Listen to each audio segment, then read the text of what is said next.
সাহাবীদের ইলম এত বেশি, যার গভীরতা মাপার জন্য এই পৃথিবীতে কোনো যন্ত্র নাই। আর তাদের দিলকে আল্লাহ তাআলা এত প্রশস্ত করে দিলেন, তাদের দিলের মধ্যে কোনো বক্রতা নাই। এমনকি আল্লাহ তাআলা তাদের অন্তরটা এত পরিষ্কার করে দিলেন, নিজের অন্তরে যা লালন করেন মুখেও এই সাহাবায়ে কেরাম তা প্রকাশ করতেন।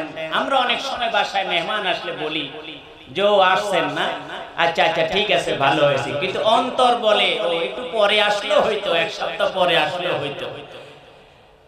মেহমান আমার মুখের ভাষা বুঝতে পেরেছে, কিন্তু অন্তরের ভাষা বুঝতে পারে নাই, আমার অন্তরে আরেকটা লালন করছে।